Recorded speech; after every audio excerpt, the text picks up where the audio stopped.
जो 5 अटेम्प्ट वाली जो एक बात है, सब लोग ये बोल रहे हैं कि बीपीएससी एग्जाम को 5 अटेम्प्ट मिलेगा, जबकि ऐसा नहीं है।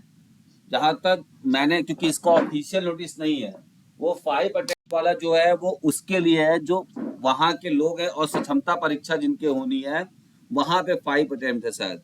ठीक है, तो इस बात का ध्यान रखिए कि जहां तक ये पता चल पाया है, इसमें कोई 100% नहीं है, लेकिन जहां तक मैं जान पाया हूँ।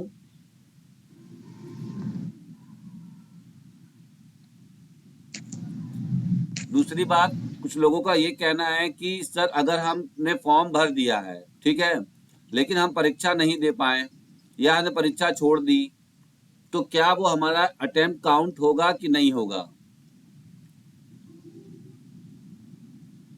ऐसा सवाल कितने लोगों के मन में है?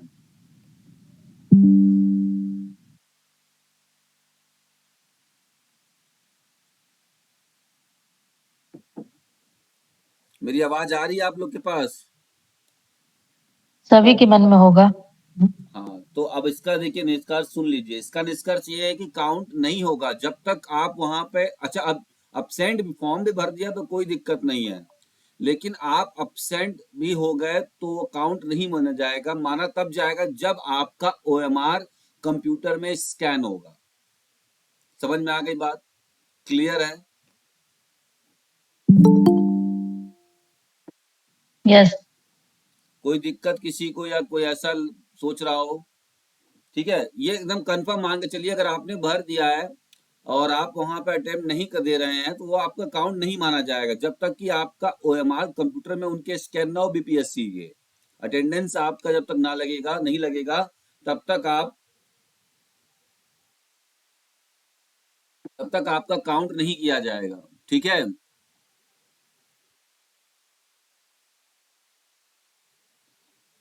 समझ में आ रही बात? तो चलेंगे, हम लोग स्टार्ट करेंगे।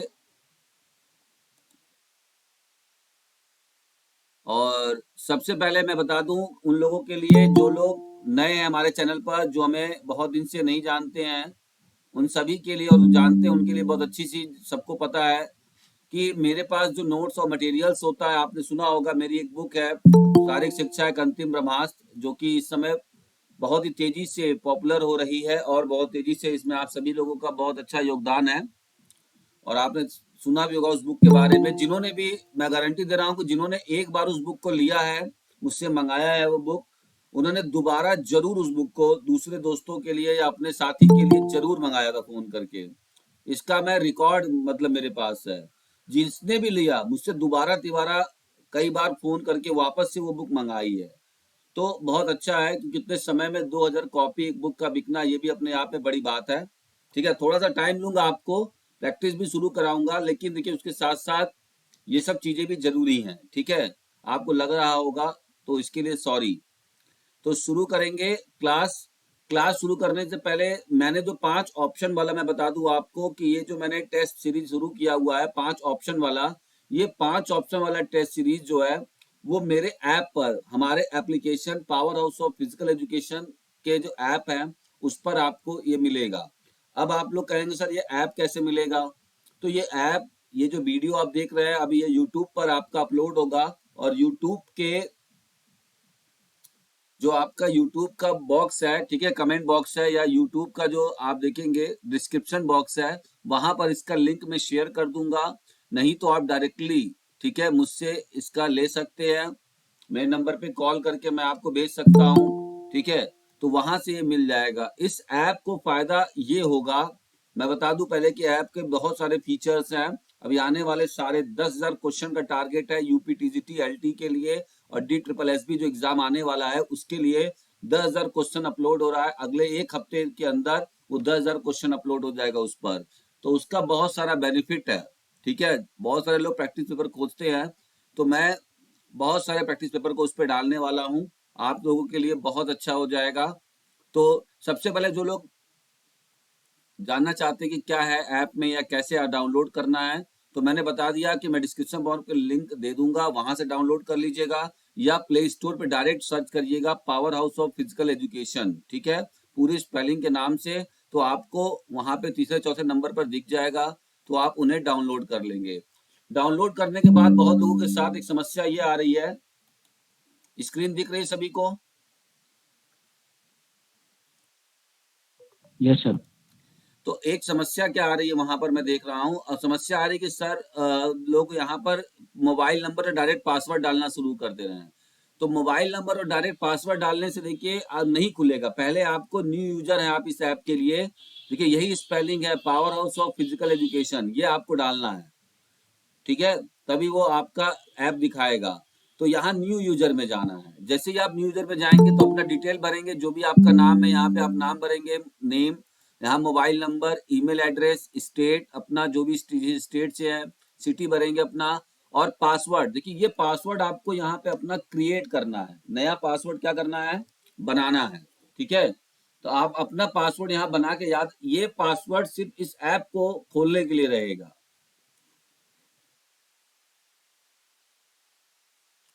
ये पासवर्ड किसके लिए रहेगा, इस ऐप को खोलने के लिए रहेगा। और इसके तुरंत बाद आपको क्या करना है, रजिस्टर करना है। जैसे ही आप रजिस्टर करेंगे तो देखिए आपके सामने ये वाला इंटरफेस खुलेगा। फिर जब आप रजिस्टर हो जाएंगे तो यहाँ पे वही मोबाइल नंबर डालिएगा जो आपने रजिस्टर के समय डाला था, वही पासवर्ड डालिएगा जो आपने रजिस्टर के समय डाला था। और फिर यहाँ पर आप, तो देखिए मेरा ये नंबर है,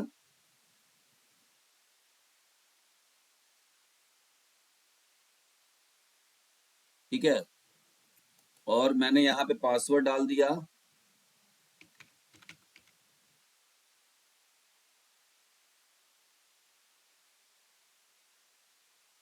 और यहाँ पे मैंने लॉग इन कर दिया। इस तरीके से जब आप करेंगे तो आपका यहाँ पे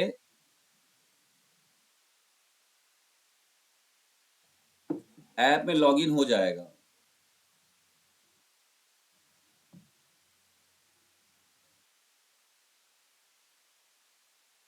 एक प्रॉब्लम यही होगा कि इसलिए ये लॉगिन मुझे नहीं दे रहा होगा, क्योंकि लॉगिन हो गया यहाँ पर, ठीक है? तो जैसे ही आप लॉगिन करेंगे तो यहाँ पर आपके सामने देखिए इस तरह का इंटरफेस खुल कर आएगा, और यहाँ पर आपके सामने दो कोर्स खुल के आएंगे सामने, ये देखिएगा इस तरह से कोर्स खुल के आएगा। तो एक हमारा बीपीएससी का कोर्स है, और एक हमारा, देखिए एक इस तरफ बीपीएससी का कोर्स आएगा, और एक हमारा आएगा फ्री फिजिकल एजुकेशन का कोर्स, ठीक है? जो भी आपको कोर्स यहाँ पर खरीदना है, पर जो भी आपको फ्री फिजिकल एजुकेशन के 500 क्वेश्चंस आपको मिलेंगे, जिसमें आपको कोई भी पे नहीं करना है, और आपको 500 क्वेश्चंस मिल जाएगा, ठीक है? इसका आप लगा के पहले डेमो देख लीजिए कि ये ऐप कैसे काम करता है और कैसे कार्य होता है इस पर। तो आपको ये डाउनलोड करने के बाद इस वाले पर आना है, प्लेलिस्ट पे क्लिक करना है। जैसे ही आप प्लेलिस्ट पे क्लिक करेंगे आपके सामने तीन ऑप्शन खुल के आएगा, तो तीनों में छोड़कर आपको सबसे ऊपर वाला टेस्ट ऑप्शन पे क्लिक करना है।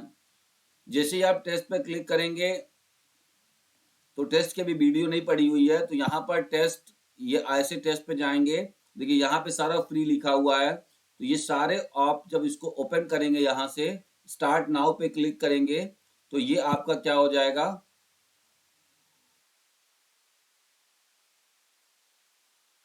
तो ये आपका यहाँ पे शो करने लगेगा, ठीक है? तो यहाँ पर ये क्या हो जाएगा,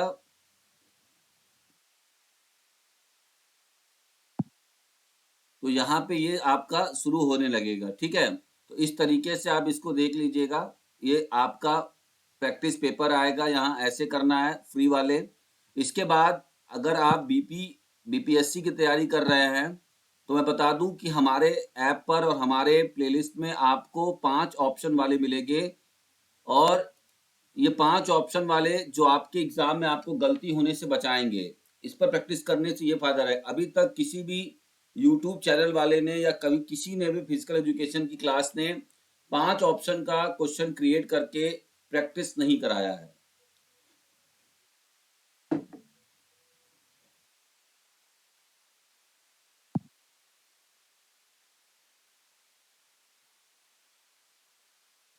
बीपीएससी के लिए आपके 2 सेट आपको भी मैंने फ्री कर रखे हैं, बाकी आपको पेड है, उस पर आप अपना पेड से पेड जब करेंगे तो आपका वो हो जाएगा, ठीक है? तो हम लोगों ने लास्ट 2 क्लासेस में 1 और 2 कर रखा है। आज हम लोग तीसरा सेट लगाएंगे, ठीक है। जिन्होंने वो वीडियो नहीं देखा है तो वो देख सकते हैं कि किस प्रकार के क्वेश्चंस है और कैसे क्वेश्चंस है। यकीन मान के चलिए कि पूरा एनसीईआरटी बेस्ड है, ठीक है, और बहुत बेहतरीन क्वेश्चंस है, आपको खुद भी अच्छा लगेगा।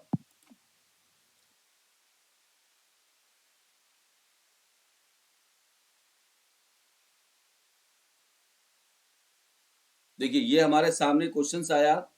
क्वेश्चन नंबर ये आपका टाइम यहाँ नीचे देखिए टाइमर भी शुरू हो गया होगा यहाँ पर, और यहाँ पे सारा चीज सही हो गया। तो चलते हैं और देखते हैं आज का क्लास में क्या क्या क्वेश्चंस हैं। साथ ही साथ करते जाइएगा, जो भी दिक्कत होगा मैं आपको बताता जाऊंगा, ठीक है।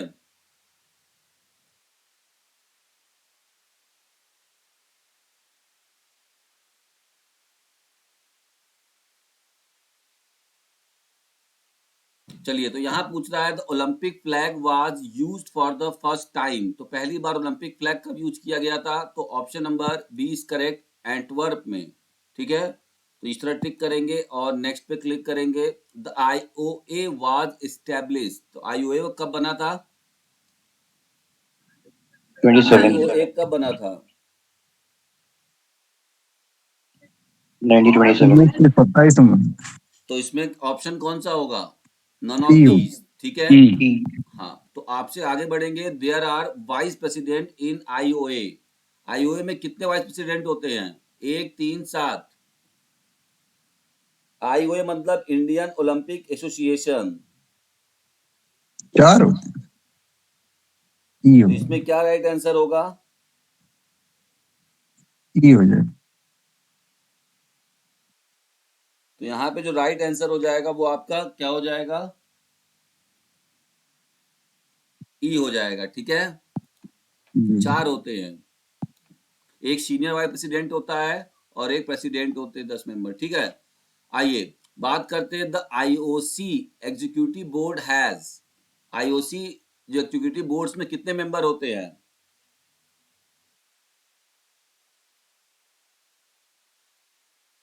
10 होते हैं सर। 10 होते हैं, ठीक है। तो option number C is correct हो जाएगा यहाँ पर। आगे बढ़ेंगे नेक्स्ट की तरफ। The first president of IOA was. तो आईओएस के प्रथम अध्यक्ष कौन थे? Option number E is correct होगा।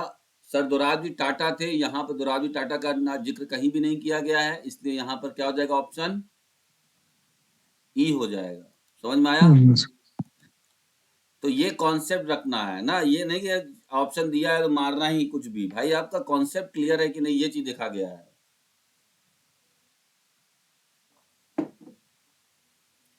ठीक है। यहाँ पे देखिए क्वेश्चन पूछा जा रहा है, I refuse to quit smoking, there is absolutely nothing wrong. मैं क्या कर रहा हूं? मैं धूम्रपान छोड़ने से इनकार करता हूं, मैं जो कर रहा हूं उसमें कुछ भी गलत नहीं है, ठीक है। तो which of the following stage in the trans theoretical model describe this individual. Individual के अंदर ये ट्रांस जो मॉडल होता है ये किसके तहत होता है, आपको ये बताना है।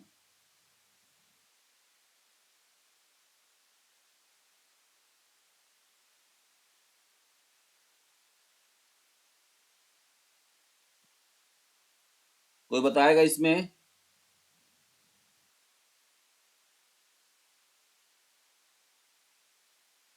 कहीं से इसको कुछ कर पा रहे हैं, समझ पा रहे हैं?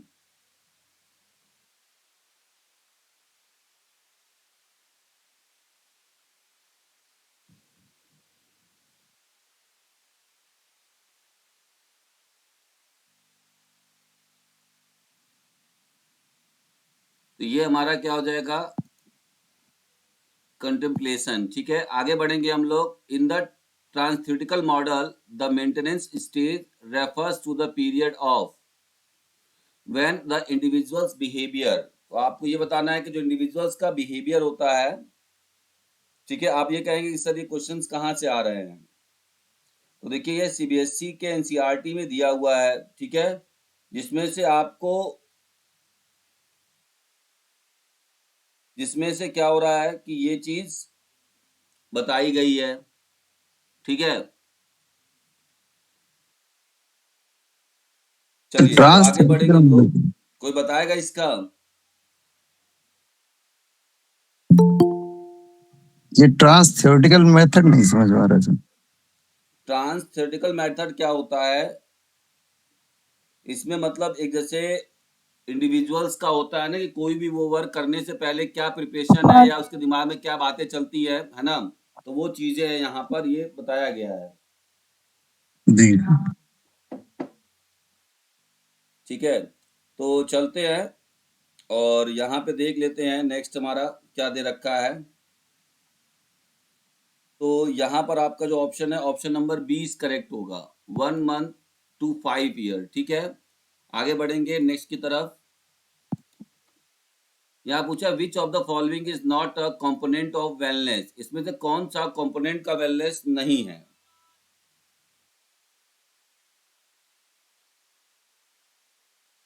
कौन सा कंपोनेंट का वेलनेस नहीं है, जल्दी बताइए।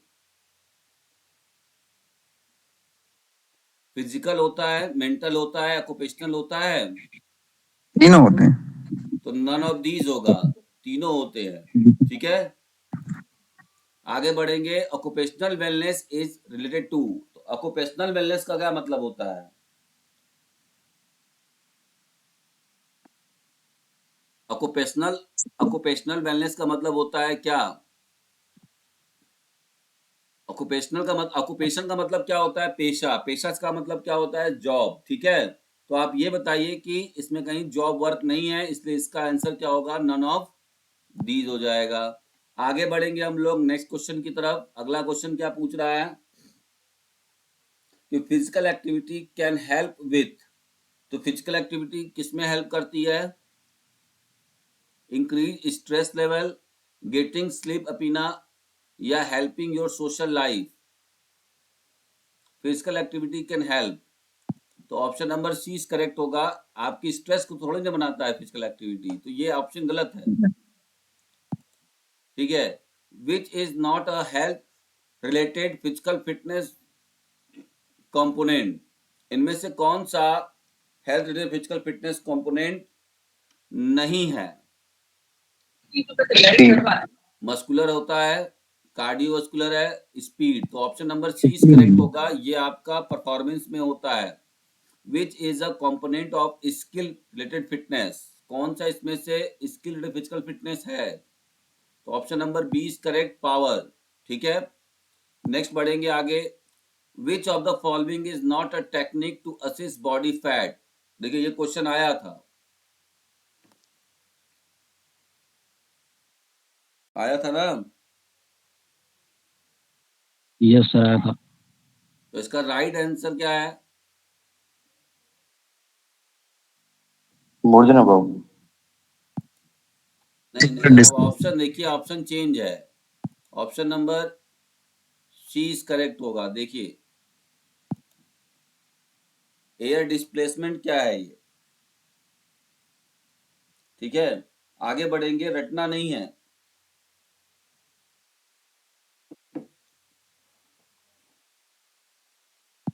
आगे बढ़ेंगे, नेक्स्ट हमारा बोला है which is not a balance test, इसमें से कौन सा बैलेंसिंग टेस्ट नहीं माना जाएगा? Standing balance test, one leg stand test, plate tapping test, more than and none of these. तो option number C is correct है। प्लेट टैपिंग टेस्ट जानते हैं क्या होता है? रिएक्शन टाइम के लिए होता है। हाँ, रिएक्शन टाइम के लिए होता है। ठीक है, ये कहाँ पे लागू होता है पता है? कभी पूछेगा तो याद रखिएगा।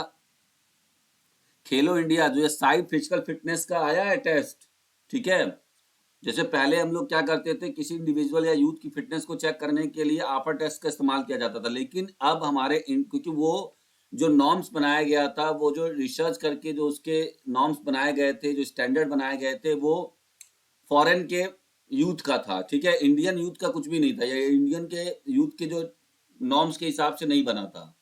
तो इसीलिए साई ने, खेलो इंडिया ने मिलकर ये आपके 7 इवेंट बनाया है। ठीक है, तो ये आपका उसमें फ्लैट टैपिंग भी एक टेस्ट है। आगे बढ़ेंगे हम next, which is the gold standard measure of body composition. Gold standard मतलब कि सबसे ज्यादा स्वर्ण मानक माना जाता है उसको किसी भी बॉडी कंपोजिशन को मेजर करने का। तो राइट आंसर क्या होगा, option number C is correct हो जाएगा। ठीक है, आगे बढ़ेंगे हम लोग। आगे क्या बोल रहा है यहाँ पर, द राइट टू एजुकेशन, शिक्षा का अधिकार। ठीक है,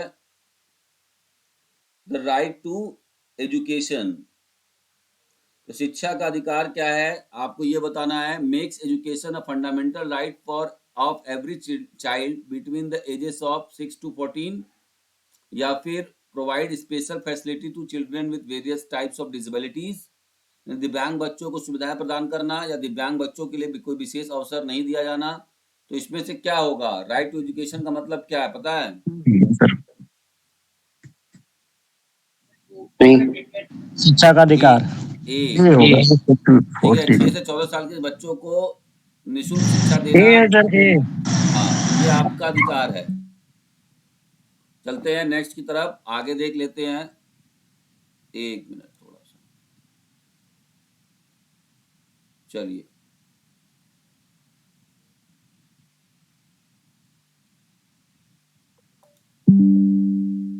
आगे बढ़ेंगे, हम नेक्स्ट की तरफ चलेंगे। ठीक है, नेक्स्ट हमारा क्या पूछ रहा है, the aim of adopted physical educationist. तो एडॉप्टेड फिजिकल एजुकेशनिस्ट का ये उद्देश्य क्या होता है? फिजिकल एजुकेशन का, एजुकेशन इज, एजुकेशनिस्ट नहीं है आप, एजुकेशन इज। तो क्या होता है एडॉप्टेड फिजिकल एजुकेशन का?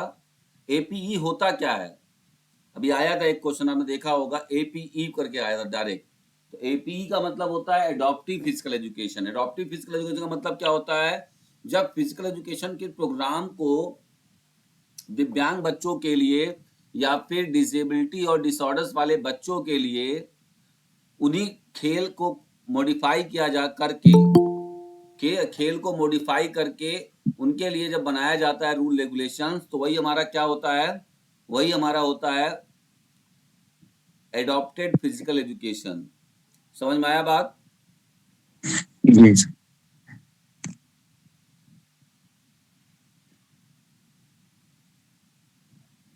चलिए आगे बढ़ेंगे हम नेक्स्ट की तरफ, हमारा अगला क्वेश्चन देख लेंगे हम।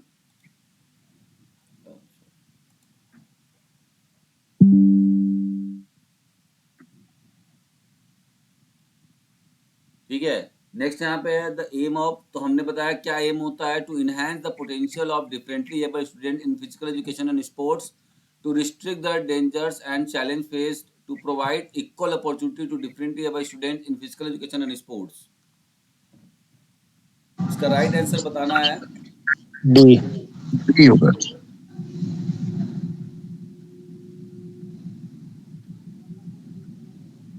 तो यहाँ पे आपको एम बताना था फिजिकल एजुकेशन, इसका एम क्या होता है। ठीक है, तो इसका जो राइट आंसर होता होगा, तो सर ए और सी सही होगा वैसे। ए और सी, ए और सी होगा सर। ए और सी सही होगा ना? जी, यानी बी होगा। ऑप्शन नंबर डी करेक्ट हो जाएगा। फिर आगे बढ़ेंगे next, down syndrome is a condition that result in physically disability, cognitive disability या intellectual disability.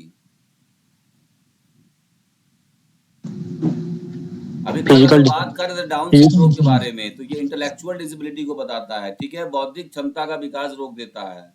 A child who has difficulty in following direction related to basic spatial movements has, अगर कोई बच्चा है जो बुनियादी स्थानिक गतिविधियों से संबंधित निर्देशों का पालन करने में कठिनाई होती है, मतलब क्या हो रहा है, डायरेक्शन उसको कर दिया जा रहा है तो वो समझ नहीं पा रहा है, तो उससे हम किस प्रकार का वो करेंगे, ए। फिजिकल डिसेबिलिटी में आएगा, कॉग्निटिव डिसेबिलिटी में आएगा या फिर इंटेलेक्चुअल डिसेबिलिटी में आएगा?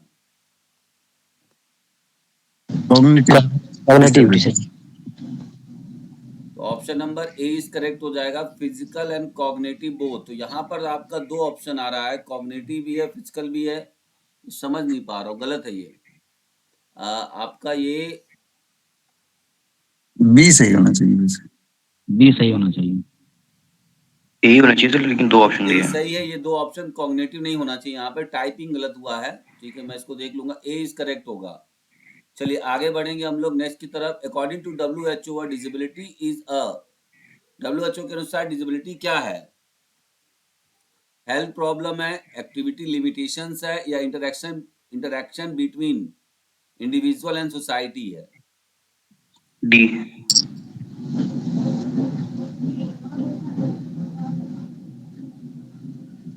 ए। Option number A is correct है, हेल्थ प्रॉब्लम होती है। ठीक है, स्वास्थ्य संबंधी प्रॉब्लम है। To develop abilities of children with special needs, it is essential to have a educational setup that is, मतलब क्या है, विशेष आवश्यकता वाले बच्चों की क्षमताओं को विकसित करने के लिए एक शैक्षिक व्यवस्था का होना आवश्यक है। तो उसे हम क्या कहते हैं? Inclusive, integrated, regular main stream, या क्या कहते हैं? कहने का मतलब आप समझ रहे हैं कि नहीं? इसमें क्या होता है ना कि एक जो स्पेशल नीड्स का बच्चा है, ठीक है, उसको जब हम इंक्लूड मतलब नॉर्मल बच्चों के साथ रख के एक जैसा शिक्षा देने की कोशिश करते हैं, इसको समावेशी शिक्षा भी कहा जाता है। ठीक है, तो इसको हम लोग क्या कहेंगे? इंक्लूसिव फिजिकल एजुकेशन कहते हैं, इंक्लूजन। ठीक है,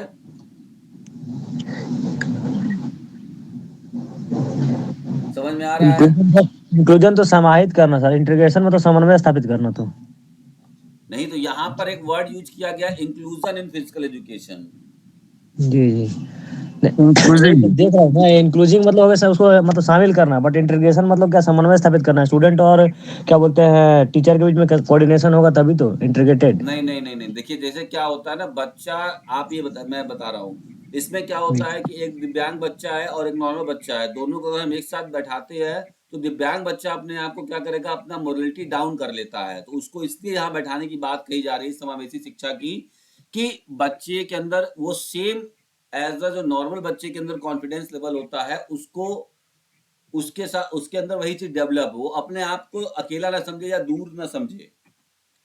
समझ रहे हैं? इस वजह से उसको इंक्लूसिव कहा जाता है। तो जब हम ऐसे नीडी बच्चे को या स्पेशल नीड्स बच्चे को एक रेगुलर क्लास के बच्चों के साथ बैठाकर एक साथ शिक्षा देने की जो कोशिश करते हैं, उसी को कहा जाता है इंक्लूडिंग या inclusion in physical education. Inclusive समावेशी शिक्षा बहुत तेज अभी आया है। The first integrated physical education program started, तो पहला फिजिकल एजुकेशन या जो पहला इंटीग्रेटेड एग्जाम शुरू हुआ था, या first integrated physical education program started जो हुआ था, वो कब हुआ था आपको ये बताना है। तो इसका जो राइट आंसर है 1883 में, सॉरी 1838 में। The reason Paralympic games got their name was, जो पैरालंपिक का नाम है वो अब उसका नाम क्यों पड़ा, पैरालंपिक ही क्यों पड़ा, क्या कारण है इसके पीछे, पता किसी को? The were meant for athlete suffering from paraplegia, they run alongside or parallel to the Olympics, या the athletes are paragons of their sports? B. Option number B. देखिए पैरा जो वर्ड है वो पैरा वर्ड लिया गया है, Paralympic को para word से लिया गया है। पैरा का मतलब होता है पैरेलल, पैरेलल टू ओलंपिक, यानी कि नॉर्मल लोगों के जो ओलंपिक्स होते हैं उनके पैरेलल इस गेम को खड़ा किया गया है। ठीक है, इसीलिए इसको हम पैरेलल ओलंपिक भी कह सकते हैं, पैरेलल। आइए आगे बढ़ेंगे नेक्स्ट क्वेश्चन की तरफ। अगला क्वेश्चन हम देखेंगे, यहाँ पे नेक्स्ट पूछ रहा है, Paralympic games was a 1948 sporting competition held at Stoke Mandeville hospital. तो पैरालंपिक गेम जो हुआ सबसे पहले वो 1948 में हुआ था। ठीक है, कॉम्पिटिशन हेल्ड स्टॉक मांडविले खेल इसको कहा जाता है। तो ये कहां पर हुआ था? इंग्लैंड में, यूनाइटेड स्टेट्स में, जर्मनी में?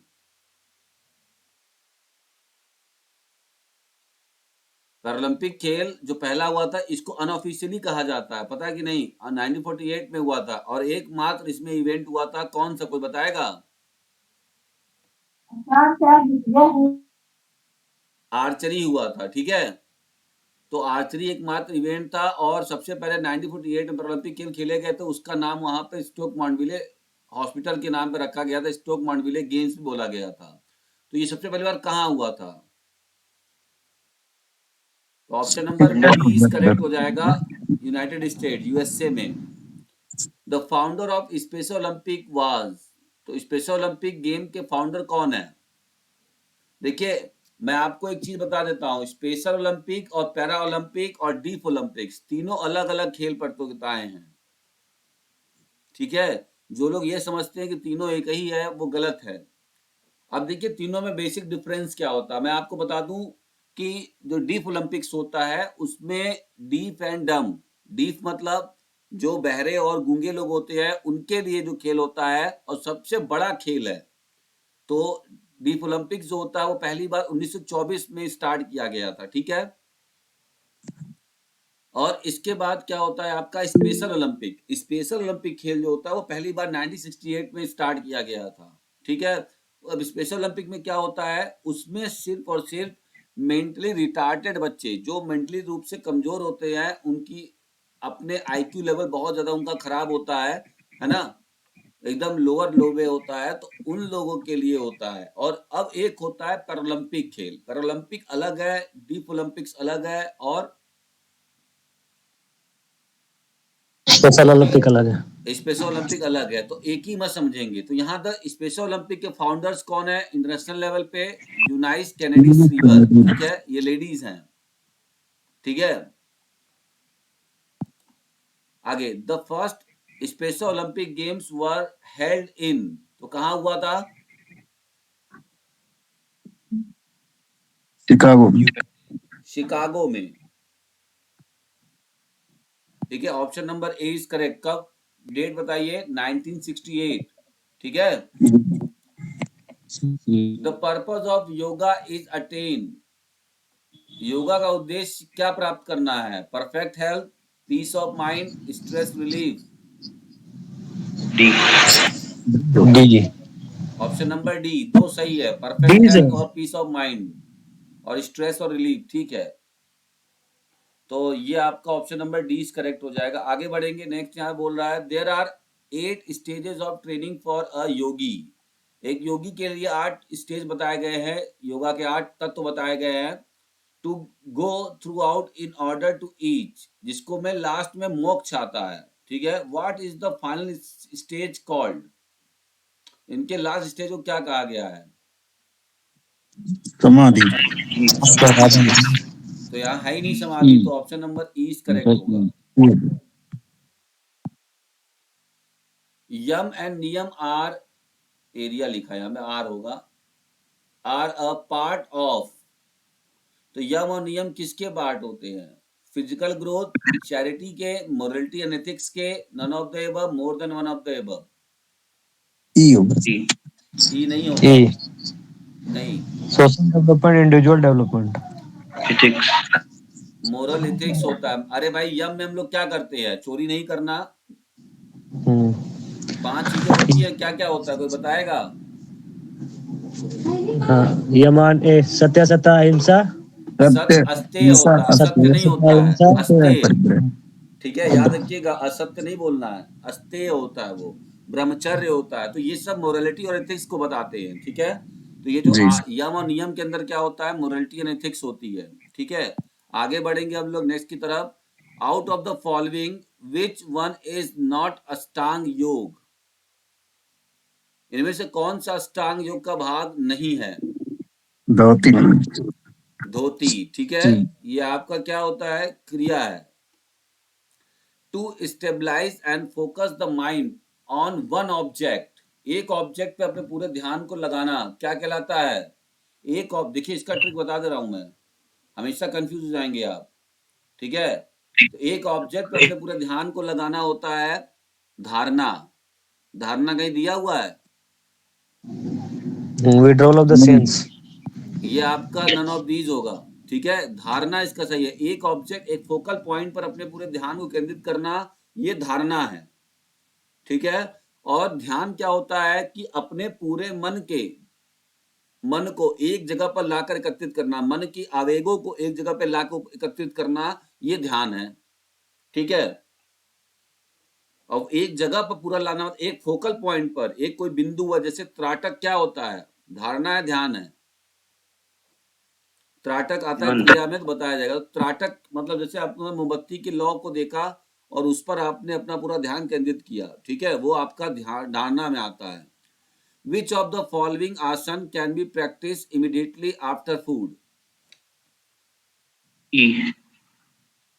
तो ये पकड़ना आना चाहिए, ऐसा नहीं कंफ्यूज है कि नहीं वही होना चाहिए। ई वाला ऑप्शन आपको दिमाग में ये भी लगे कि ई वाला ऑप्शन भी हो सकता है, डी वाला ऑप्शन भी हो सकता है, क्योंकि ऑलरेडी हम लोगों ने इतना प्रैक्टिस किया हुआ है सब चीजों पे ना, तो हम लोग को लगता है कि अरे नहीं, डी और ई तो ऑप्शन ही नहीं होता है, कभी ऐसा नहीं है, इसीलिए मैंने आपको यहाँ पे कराया है। Withdrawal of sense from the sensory object, इंद्रियों का इंद्रिय विषयों से दूर हो जाना,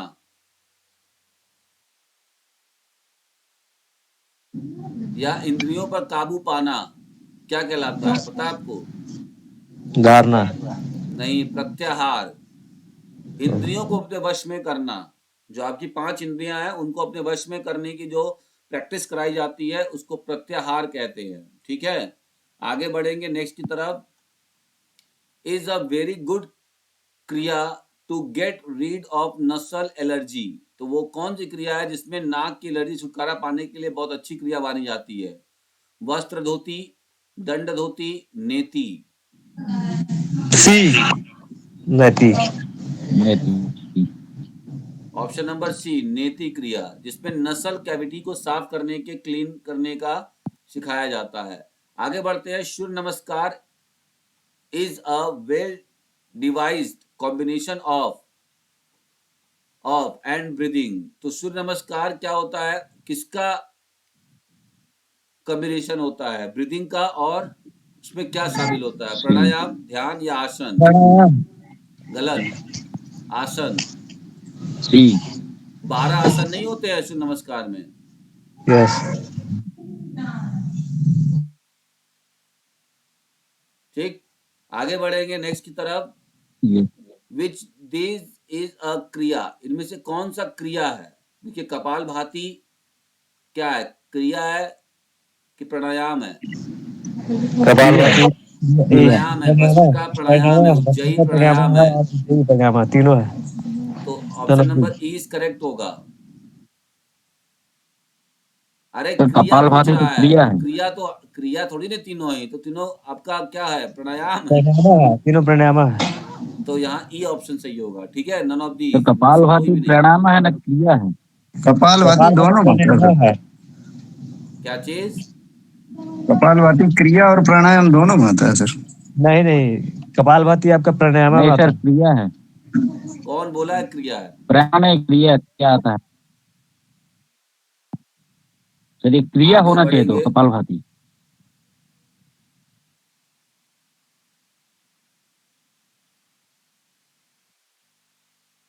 Which of the following आसन may be practiced immediately after the food?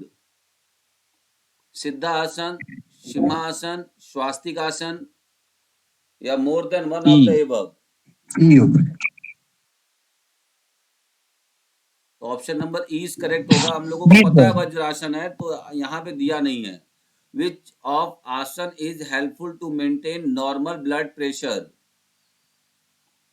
100 आसन, ठीक है, क्योंकि रिलैक्स जब करोगे तो आपका जो ब्लड प्रेशर होगा वो नॉर्मल हो जाएगा। योग निद्रा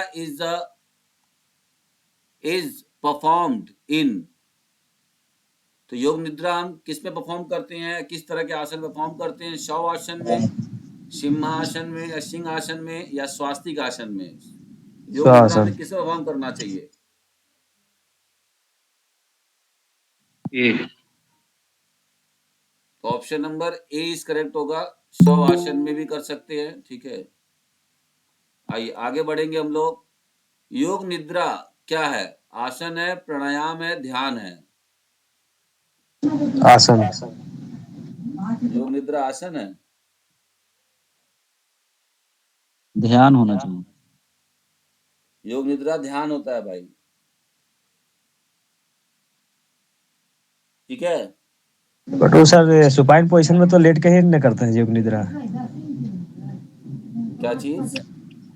ये योग निद्रा तो लेट के ही करते हैं ना, सुहासन में या हाँ मकरासन तो में। आसन है, हाँ जब तो शवासन है तो आसन ये है वो। आसन होना चाहिए। नहीं, किस लिए करते हैं ये बताओ।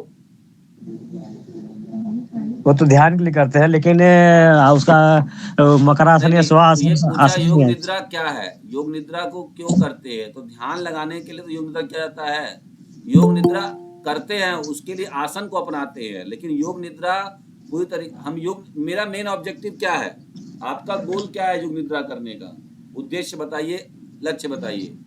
एम तो ध्यान है, बट आसना हम लोग नहीं, पोजीशन लेते इसमें हैं। हाँ तो बस यही चीज आपको मेन हमें क्या बोला है कि यही प्रॉब्लम होता है कि हम लोग परफेक्ट, देखिए ऑप्शन तीनों में से एक कंफ्यूजन हो जाती है।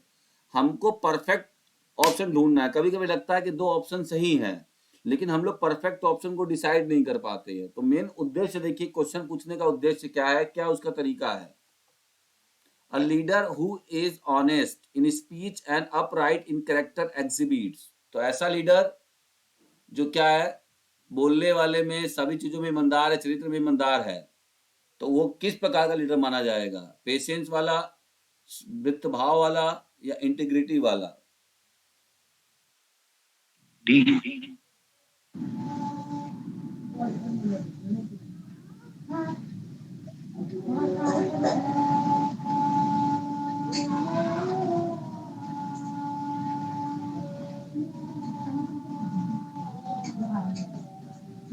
ठीक है, तो इसका ऑप्शन क्या होगा, पेशेंस वाला होना चाहिए जो बोलने में ईमानदार हो, सर्विट्यूड हो। Option number E is correct होगा यहाँ पे, इन तीनों में से कोई नहीं है वो।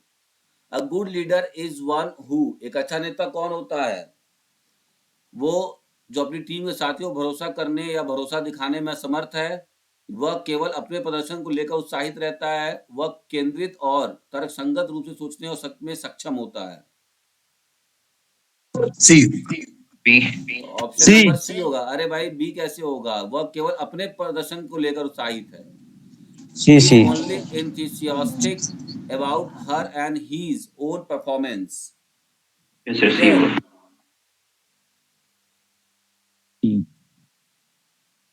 आइए नेक्स्ट बात करेंगे हम। अगला क्वेश्चन हमारा है, the leader instils positively among the team, मतलब लीडर टीम के बीच सकारात्मकता को पैदा करता है, वो कौन सा होता है, क्या कैसे किया जाता है, holding difficult training session, pulling up players making mistakes, गलती करने वाले खिलाड़ियों की खिंचाई करने से, कठिन प्रशिक्षण का सत्र आयोजित करने से, या खिलाड़ियों को उनकी ताकत बताने से। सी। सी। सी। लीडर इंस्टिल्स, हाँ तो यहाँ पर ऑप्शन नंबर सी होगा, उनको बताइए उनकी ताकत क्या है, तभी आप एक अच्छे लीडर के रूप में उनकी परफॉर्मेंस को करा पाएंगे। Sports and physical activities provide numerous leadership opportunity as they, जो खेल होता है और फिजिकल एक्टिविटी होती है, खेल और सारी गतिविधियां नेतृत्व के असंख्य अवसर प्रदान करती हैं, मतलब कि आपको नेता बनने के बहुत सारे मौके प्रदान करती हैं। डी। तो identify student for improvement, analyze leadership skills, are highly interactive. ठीक है, डी। तो इसका जो राइट आंसर हो जाएगा that is option number D is correct हो जाएगा।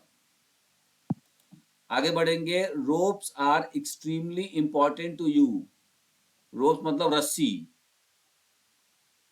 तो यू सी। आर, तो सी। क्यों जरूरी, किस में जरूरी होता है रस्सी, रस्सी आपका जब आप माउंटेनिंग करते हैं, ये आपका जो पार्ट है, ये 12th में जो एक चैप्टर है एडवेंचर स्पोर्ट्स करके है, उसमें बहुत सारे एडवेंचर एक्टिविटीज बताए जाते हैं ना, तो स्कूबा डाइवर आता है, ठीक है, और राफ्टर रिवर राफ्टिंग आती है ना, माउंटेनियरिंग आती है, पैराग्लाइडिंग आता है, सर्फिंग आता है, तो वहां पर आपको ये वाला चैप्टर का क्वेश्चन मिलेगा देखने को। ठीक है, जस्ट 1 मिनट।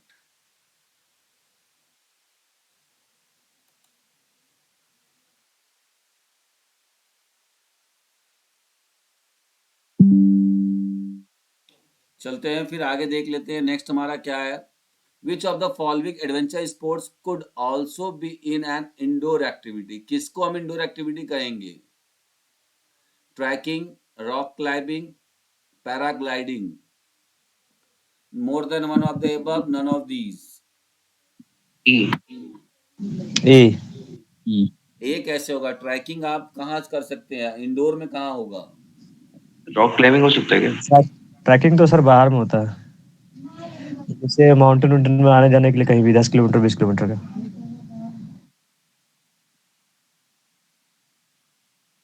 बी। इसका रॉक क्लाइंबिंग होता है। देखिए इसमें रॉक क्लाइंबिंग आपका भले दिया हुआ है, आंसर मैं बता दूं इसका क्या मतलब होता है। कुछ लड़के बोल रहे थे गलत है, इसका मैं बता दूं क्या तरीका है। आपने देखा होगा कि जब रॉक क्लाइंबिंग सिखाई जाती किसी को कि कैसे पहाड़ों पे चढ़ा जाता है, तो उसका इंडोर में वैसे बनाकर, ठीक है, उनको प्रैक्टिस कराया जाता है। ऐसा देखा है कि नहीं देखा है?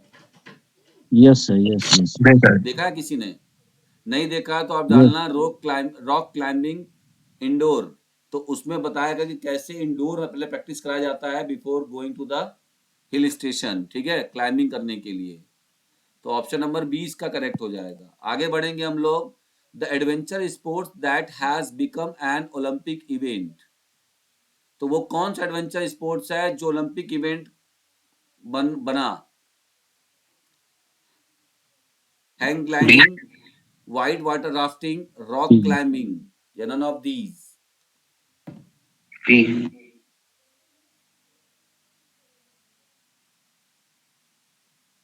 Option number B, white water rafting जो है, ये एक बार आपका ओलंपिक इवेंट बन चुका है। 0 degree temperature is an example of scale of measurement. कोई बताएगा ये क्या है?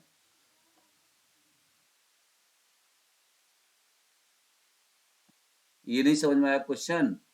देखिए इसमें स्केल होता है, किसी भी चीज को जीरो मेजर डिग्री, करने का 0 डिग्री स्केल में होता तो है। आइस है। हाँ 0 डिग्री में तो सर ये क्या बोलते हैं, बर्फ का जमना। हाँ, तो वो ठीक है, वो सही कह रहे हैं आप। लेकिन 0 डिग्री से माइनस की तरफ जाना और 0 डिग्री एग्जैक्ट पॉइंट पे आना, फिर उसके बाद जब टेम्परेचर बढ़े तो उधर की तरफ ले जाना, 0 से आगे भी ले जाओ पीछे भी ले जाओ। तो 0 degree temperature is an example of, तो कौन सा एग्जाम्पल इसको माना जाए? किस तरह का स्केल होता है? Ratio scale, interval scale?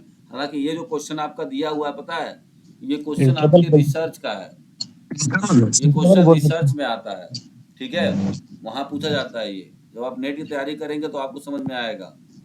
आगे बढ़ेंगे। Mohan's height is 5 feet 11 inch है, तो 5 फीट 11 इंच का क्या, इसको क्या कहेंगे? टेस्ट कहेंगे, मेजरमेंट कहेंगे, इवेल्युएशन कहेंगे? मेजरमेंट। ये मेजरमेंट है, ठीक है। मेजरमेंट हमेशा न्यूमेरिकल डेटा देगा। The term placement refers to, placement का क्या मतलब होता है? प्लेसमेंट का मतलब क्या है? तो ऑप्शन प्लेसमेंट नंबर बोलते 20 हैं करेक्ट होगा। एक प्लेसिंग असाइनमेंट स्टूडेंट को इनटू enter कैटेगरी करना। बेस्ड ऑन देयर स्किल्स, जब हम स्टूडेंट को, जी सर छात्रों जी। को उनके कौशल के आधार पर श्रेणियों में अलग रखते हैं, तो उसे हम प्लेसमेंट कहते हैं खेलों में, ठीक है। आगे बढ़ेंगे हम। Test and measurement scores are not helpful in, test और मेजरमेंट का स्कोर जो होता है वो हेल्पफुल नहीं होता है, तो किस किस समय हेल्पफुल नहीं होगा आपको ये बताना है, या किस जगह पे नहीं होगा? डी। तो बी। ऑप्शन नंबर इसका 20 जी करेक्ट होगा। जी। डिस्करेजिंग, विद्यार्थियों को किसी विशेष गतिविधि में भाग लेने से हतोत्साहित करना, हतोत्साहित नहीं करना, उत्साहित करना होता है, तो डिस्करेजिंग नहीं होगा, जी सर, हेल्पिंग इनकरेज। होगा। नेक्स्ट है skinfold technique is use to measure weight, girth measurement, over fatness, more than one of the above, उपरोक्त में से एक से अधिक? डी। सी। सी होगा, ओवर फैटनेस। नहीं, ई होगा तो। अब देखिए मैं बता दूं, आपका इसका आंसर ई है। क्यों है बता देता हूं आपको। देखिए स्किन का थिकनेस तो उससे स्किन मापता फुट है। कैलिपर फैट परसेंटेज को मेजर करता है, मोटापा को मेजर नहीं करता है। Yes yes sorry. फैट का कितना परसेंट आपके बॉडी में है, इस चीज को वो बताएगा। Yes sir, percentage of calculation होता है इसका, ठीक है। ये नहीं बताएगा कि कितना फैट, मोटापा कितना है। वो फैट के अंदर, मतलब वो मोटापा देखिए अलग चीज है। मोटापा को बताने के लिए बॉडी मास इंडेक्स का यूज हो रहा है। यहाँ पर आपका स्किन फोल्ड कैलिपर मोटापा को नहीं बताएगा, फैट परसेंटेज बताएगा कि आपके बॉडी में कितना परसेंट एक्स्ट्रा फैट है।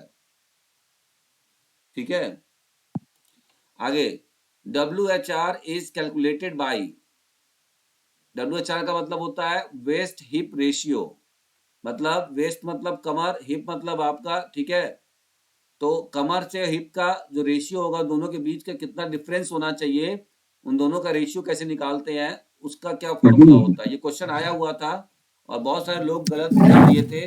तो इसमें डिवाइड होता है, वेस्ट का हिप से हम डिवाइड कर देंगे, जो आता है इसके बाद जो आंसर आएगा उस आंसर को हम लोग एक इंडेक्स दिया होता सर है। फार्मूला क्या है सर इसका? क्या फार्मूला बता तो रहा है, dividing hip by waist measurement, मतलब होता है आप जैसे ऊपर ऊपर जैसे आपने क्या किया, देखिए एक बार अपना कमर नाप लीजिए, पेट के ऊपर वाला हिस्सा, पेट के ऊपर थोड़ा सा, ठीक है, तो वो आपने नाप लिया। और हिप मतलब जो पैर पीछे से, जो आपका पीछे वाला पार्ट है ना, दोनों बम, उसको उसको वहां से नाप लीजिए। अब जैसे मान सर लीजिए चाहे सेंटीमीटर में नापिए चाहे इंच में नापिए, सुन लीजिए एक बार।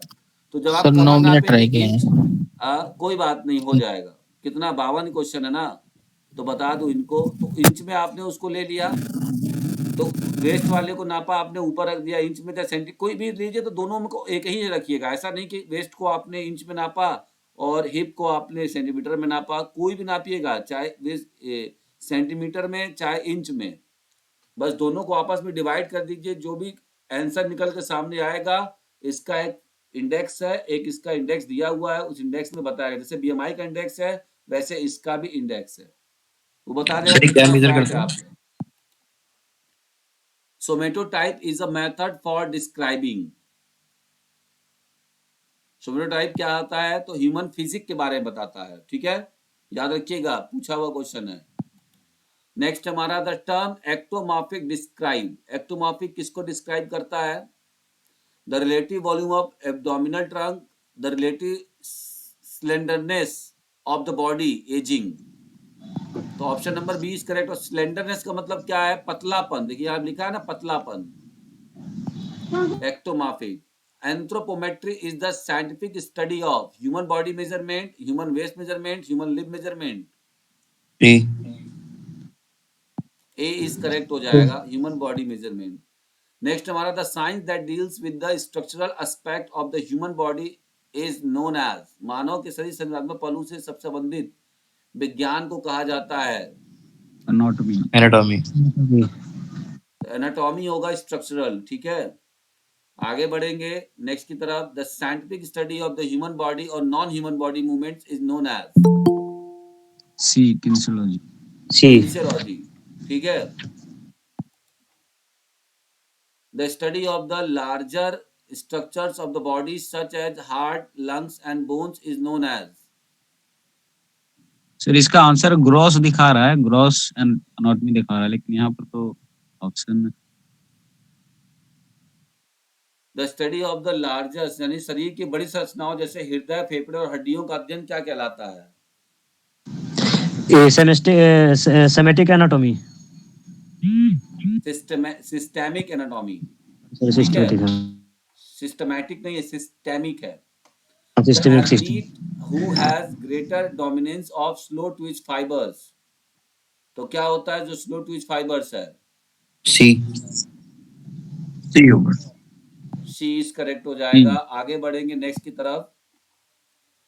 The short bones are generally, B B short bones कैसे होते हैं, क्यूब शेप्ड होते हैं और कर्व शेप्ड होते हैं, या दोनों होते हैं। देखिए यहाँ पे आ गया है, option number D is correct होगा, कर्व में भी होते हैं और क्यूब शेप भी होते हैं, तो ऑप्शन नंबर डी इसका करेक्ट होगा।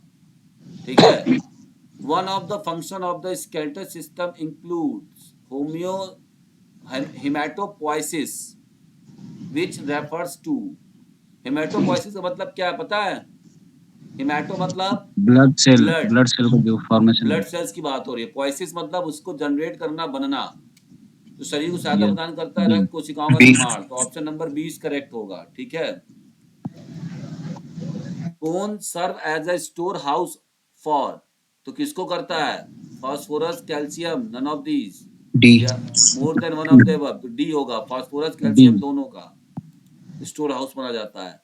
According to the functional classification of joints, अगर हम फंक्शन के हिसाब से क्लासिफिकेशन करें, अब आपको बता दूं कि ज्वाइंट का क्लासिफिकेशन दो प्रकार से होता है। एक होता है स्ट्रक्चरल क्लासिफिकेशन जो मैंने बताया हुआ है, आपको मेरी बुक में मिलेगा, और एक होता है फंक्शनल क्लासिफिकेशन। तो फंक्शनल क्लासिफिकेशन होता है amount of the movement of the joints. तो उसमें जो बताया गया है कि अगर हम फंक्शनल के हिसाब से देखा जाए तो हमारे पास क्या क्या होते हैं, साइनोथ्रोसिस, एम्पियोथ्रोसिस और डायथ्रोसिस, ठीक है ना। तो पूछ रहा है कि साइनोथ्रोसिस को हम किस नाम से जानते हैं, या किस इसको और क्या होता है। तो साइनोथ्रोसिस क्या होता है? B. Slightly removable combination of movable and slightly movable joints, more than one of the above and none of these. बताइए, D. B. Option number D होगा। साइनोथ्रोसिस क्या होता है? नॉन हमने इसका ट्रिक बताया मूवेबल। हुआ है, सेड, SAD, चल जो ई जाएगा। साइनोथ्रोसिस आपका इमूवेबल जॉइंट्स होता है, इमूवेबल। जी The suture of the skulls are the best example of। C. Option number suture क्या होता है? FCS हमने बताया हुआ है, फाइब्रस ज्वाइंट का एग्जांपल है। ऑप्शन नंबर सी इसका करेक्ट होगा। आप ट्रिक नहीं जानेंगे तो इसी तरह गड़बड़ आ जाएंगे। The synovial joints in which angular movement is allowed in just one plane is called. तो एक सिनोवियल ज्वाइंट है जो क्या करता है, angular movement allowed in just one plane, एक प्लेन पर ही क्या करता है, मूवमेंट अलाउ करता है। तो इसको हम क्या कहते हैं, हिंज ज्वाइंट, सैडल ज्वाइंट या plane joint? Hinge joint. Hinge joint, option number A is correct होगा, जो एक प्लेन पर मूवमेंट को अलाउ करता है, सिर्फ एक प्लेन पे। How many types of muscles tissue are there? E. Option number E, बहुत ध्यान से देखिए, हाँ 3 होते हैं तो 3 ऑप्शन ही नहीं है, इसलिए ई होगा। नेक्स्ट हमारा है locomotion and facial expression are one of the important responsibilities of. हरकत और चेहरे के व्यक्ति महत्वपूर्ण जिम्मेदारियों में से एक है। तो ये जो आप लोकोमोशन करते हो और फेशियल एक्सप्रेशन है वो किसके अंदर आता है? Cardiac muscles, smooth muscles, cardiac and skeletal muscles, C. More than one of the above. E होगा option sir. Number skeletal muscles होगा इसका फेशियल एक्सप्रेशन आपका। सर नेक्स्ट तब तो बात डी करेंगे होना चाहिए। एबिलिटी अच्छा ऑफ ठीक मसल्स है। To shorten forcefully. B. Ability of muscle to shorten forcefully. B. B. Option number B is correct, contractility कहते हैं इसको, ठीक है, मसल्स को सिकोड़ना। नेक्स्ट हम बात करेंगे trachea is also known as. ई।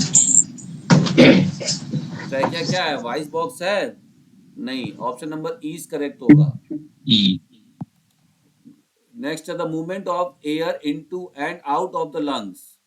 मतलब एक ऐसा एयर जब आपके अंदर जाए और फिर बाहर निकले तो इसको हम क्या कहते हैं? External inspiration, ventilation, B. Internal inspiration. Option number B is correct होगा, ventilation. The main organ of respiration is nose, trachea, lungs.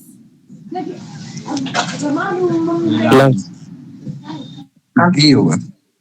D. Option number D is correct होगा, तीनों सही हैं। नेक्स्ट है सभी the heart is a made up of connective tissue, epithelial tissue, muscles tissue.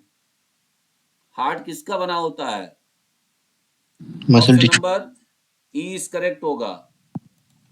अरे भाई, हमारा बना होता है कार्डियक टिश्यू का, उसका बना होता है। Yes yes. The heart has a chamber. कितने ए। चैम्बर होते हैं हार्ट में? 4। चार। यहाँ पे नहीं, ऑप्शन ई इज करेक्ट हो जाएगा। आगे बढ़ेंगे। when the sum of force acting upon the object and sum of the movement acting upon the body is both equal to 0। मतलब दो तरफ से फोर्स लग रहा है और फोर्स लगने के बाद वो बॉडी पे 0 हो जा रहा है, फोर्स कैंसिल हो जा रहा है, तो इसको हम क्या कहते हैं? बी। इक्विलिब्रियम कहेंगे। आइए नेक्स्ट बात करते हैं position of centre of gravity change depending upon. तो हमारा क्या होता है, अगर सेंटर ऑफ ग्रेविटी का पोजीशन चेंज हो रहा है तो ये किस पर डिपेंड करता है? उसके बल की स्थिति पर, शरीर की स्थिति पर, या पोजीशन ऑफ द इंटरसेक्शन, या किस पर? तो option number B is correct है। जैसे जैसे हम शरीर की स्थिति बदलते हैं, हमारा सेंटर ऑफ ग्रेविटी क्या हो जाता है? चेंज होता है। चेंज हो जाता है ना। आइए आगे बढ़ेंगे। Centre of gravity is the average location of the body and object. बताइए। जी। तो इसका जो राइट आंसर है option number A is correct हो जाएगा। ठीक है, यहाँ पे आपका वेट होगा, क्योंकि वेट के हिसाब से आपका गुरुत्वाकर्षण। देखिए यहाँ पे टाइम अप हो गया, सो 50 मिनट का ही टाइम था, इस वजह से इसमें दिक्कत हुआ है। ठीक है, यहाँ पे 3 में गलत बता रहा है, उसको मतलब थोड़ा सा देखना होगा, या कोई चीज छूटी होगी वहां पे। ठीक है, तो एक बार इसको देख लीजिएगा, बहुत ही अच्छा और बहुत ही जबरदस्त है। ठीक, तो Yes, sir. सभी से आशा करते हैं कि आपको 5 ऑप्शन वाले क्वेश्चंस लगा के अच्छा लग रहा होगा, और आपको कुछ नई जानकारी भी मिल रहा होगा, है ना? Yes, sir. ठीक है, तो चलिए ऐसे ही हम लोग अपना करते रहेंगे। आप लोगों से बस एक ये उम्मीद है कि आप लोग अगर इसको पूरे तरीके से अगर और प्रैक्टिस करना चाहते हैं क्वेश्चंस को, तो आप यहाँ ऐप पर जाकर, बार बार मैं बताता हूँ कि ऐप को डाउनलोड कर लीजिए। आगे बहुत सारे क्वेश्चन डालने वाला हूँ, और मैं गारंटी दे रहा हूँ कि जितना क्वेश्चन मैं ऐप पर इसको अपलोड करवा दूंगा ना, उतना कोई भी नहीं, नए क्वेश्चन भी रहेंगे। ऐसा नहीं कि खाली चारों तरफ मैं खाली कॉपी पेस्ट मटेरियल उठा के डाल दूँ, है ना? बहुत सारे नए क्वेश्चंस मिलेंगे। और सबसे बड़ी बात है कि गेम्स वाले क्वेश्चंस भी गेम वाइज कम से कम एक गेम से 300 क्वेश्चंस में दूंगा। 50 क्वेश्चन आपका मैच द कॉलम होगा, 50 क्वेश्चन आपका, तो मतलब जिस तरह का तैयारी करना चाहते हैं। नेट वगैरह का भी मटेरियल तैयार कर रहा हूँ, यूजीसी नेट बहुत जबरदस्त है। टाइम लगेगा लेकिन उसको हो जाएगा, अगले 6 महीने के अंदर नेट का मटेरियल भी अपलोड कर, 6 महीने नहीं 3 महीने के अंदर। ठीक है, और 10,000 क्वेश्चन उससे पहले अपलोड होगा इस पर, टीजीटी से पहले। ठीक है, होली तक पूरी कोशिश है कि इसको मैं अपलोड कर दूं आपका। तो इतने क्वेश्चंस आपको कहीं नहीं मिलेंगे, आप लोग खोजते रहिए इधर तो भी नहीं मिलेंगे। ठीक है, चलिए मिलते हैं नेक्स्ट क्लास में। थैंक यू वेरी मच, और एक बार जरूर सपोर्ट करिएगा, सभी से ये उम्मीद है। अभी न्यू है, जिनको नहीं पता उनको बताएं इसके बारे में। ठीक है, thank you. Sir mobile number आपका?